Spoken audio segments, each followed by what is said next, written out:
Hello, Levon here. I hosted last week's Flippin' Bunch. It was a recap of the previous week's Flippin' Bunch where Mara hosted. Unfortunately, you got a lot of double talk, and we're sorry. We want to make it up to you and make sure you get all of that information. Echoing. You got it. We're live. Okay, now we're live. Yeah. And you're not echoing. I'm echoing, but that's okay. All right. Am I echoing? No. The information we have tonight is so good that we are all going to hear it twice. Yeah. Mara worked really hard on her video presentation, and we want to make sure that you hear it the right way since it came out double. My test board, and the first 3 paints are plain craft paints, followed by multi-surface and specialty paints. I'll be painting aluminum cans, raw wood tongue depressors, glass beads, styrofoam cup, plastic from a laundry detergent bottle. The small circle is air-dry clay and glossy trim. I also included a pre-primed board since I paint a lot of primed surfaces.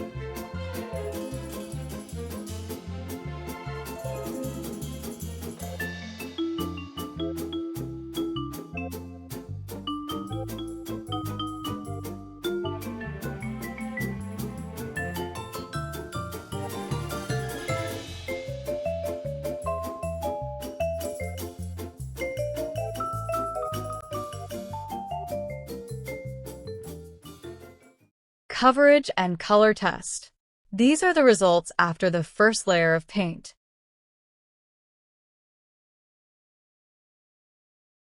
I grouped all 3 general craft paints together. Reminder, this is only the first layer of paint. For this experiment, I will only be doing 2 layers of paint.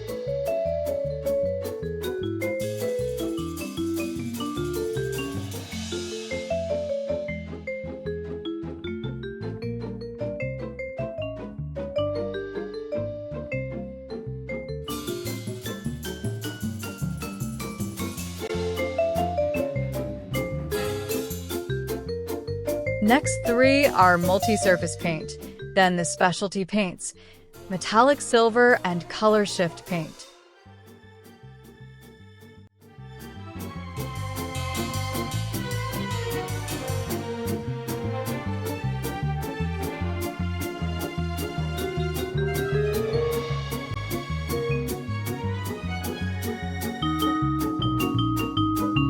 Finally, these are the last of the specialty paints, terracotta, outdoor, glow in the dark, and plastic.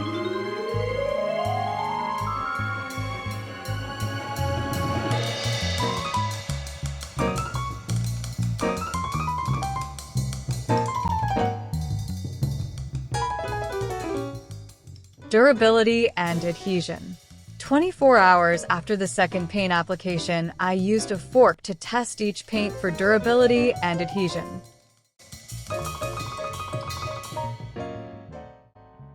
The aluminum cans didn't do very well in the scratch test, except for the terracotta and, surprisingly, the plastic paint. All the paint on the raw wood did okay, but none of the paint on the glass bead survived.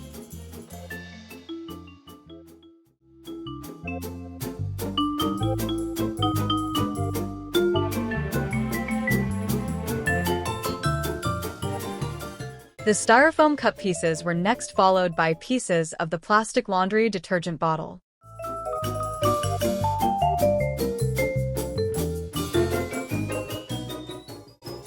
The small circles of air-dry clay. Although they are porous, none of the painted surfaces survived the scratch test.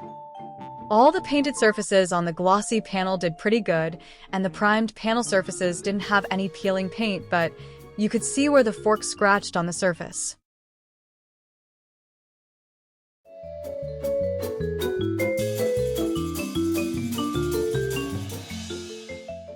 Findings. So what did I discover?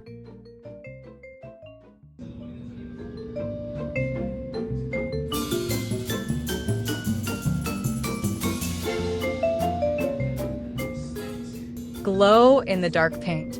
Really glows in the dark. The cheap craft paints held up on styrofoam as well as the other more expensive paints.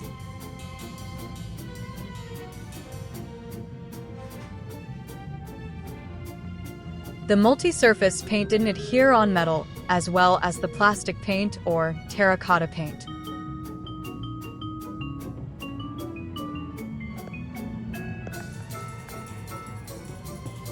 Plastic paint doesn't work on plastic.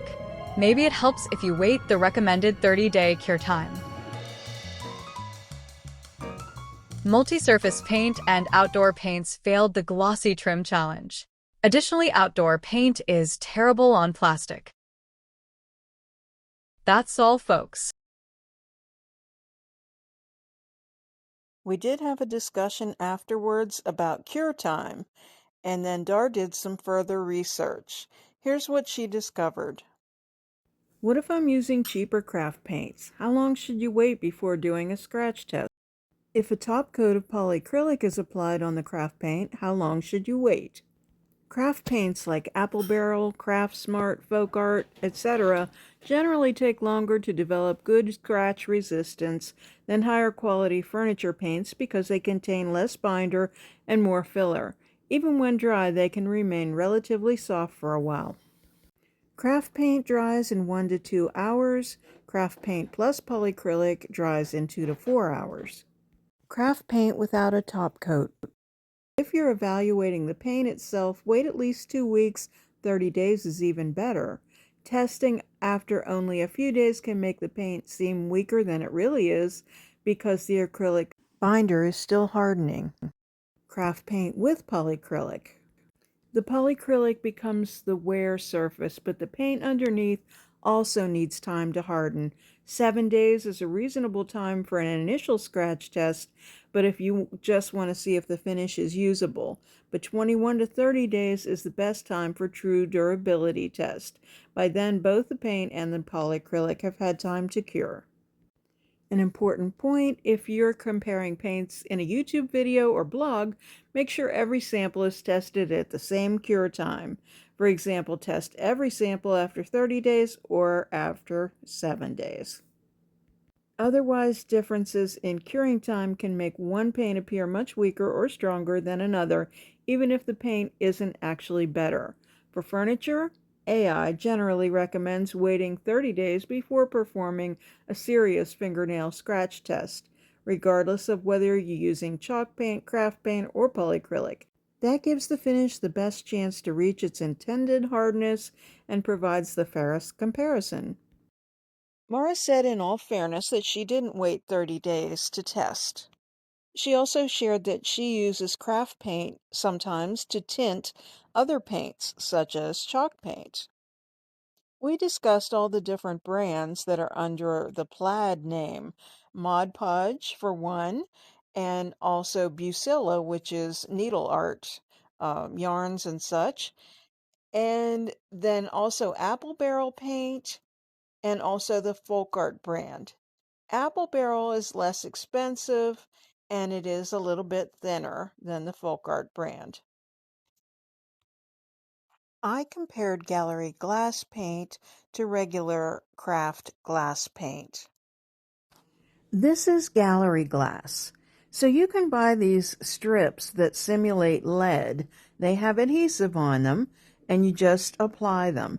I've had this gallery glass stuff for a long time, and I have a pattern that I used before on an actual window, and I have that underneath my piece of glass. I just have a piece of glass from a frame.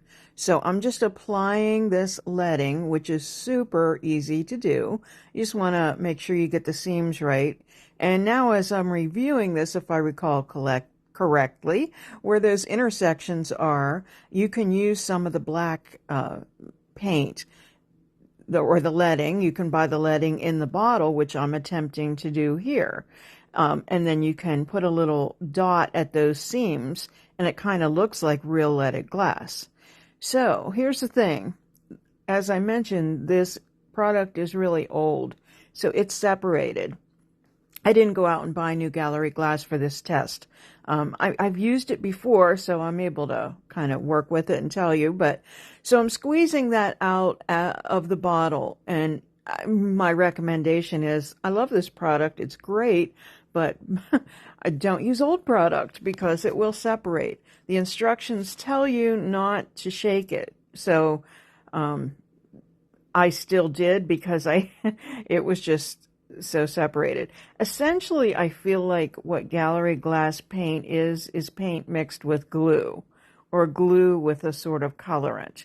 Because as you'll be able to see at the very end when we do scratch tests, this is meant to be a temporary solution. If you want to do a stained glass effect, or if you want to do something in a bathroom where you don't want a window treatment and you just want the privacy, this is a great solution. And the reason I say it's temporary is because when you're tired of looking at it, it'll last for years though. I've had it before. But when you're tired of looking at it, you can simply peel it right off the glass, and the glass is pretty and clean as ever. So, as you can see, what's coming out of that bottle is kind of nervous little lines, I guess you could say. They're not smooth, so it may look authentic, but I got tired of that and went back to the remaining strips of leading that I had, because nobody's got time for all that. I cut out so much video. Now, I also squeezed the clear on. I was having trouble. So normally I'd just use the nozzle and use it to manipulate the paint around. But here I just took a palette knife and I'm just kind of spreading it around. And what you do here is going to give it the texture. So think about gallery glass, or not gallery glass, but think about stained glass and the kind of texture you want on it. So after doing the rest of the color, here's what we're left with, and then you'll see the results. So this is simply a glass jar with that same pattern underneath it. And now I'm using just the regular glass paint, and I painted in. I used a brush, and I'm letting that dry, and then I'll attempt to add leading. I used air quotes for the word leading because I was just going to use some of the black glass paint. So it's been 2 weeks since we did that, and I did try the scratch test again, and it still scratches off. So I don't think that glass paint is really a very permanent solution at all. However, if it's for something decorative, you're probably not going to scratch it off anyway. Dar experimented with color shift paint on her beautiful frog.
We hope we made up for all the double talk.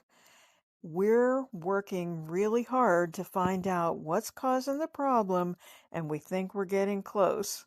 But we want to make sure that our future broadcasts are just right for you, because we love you guys and our community, and we enjoy digging and getting this information for you and having guests. So we want to keep this thing going, and we'll see you the next time.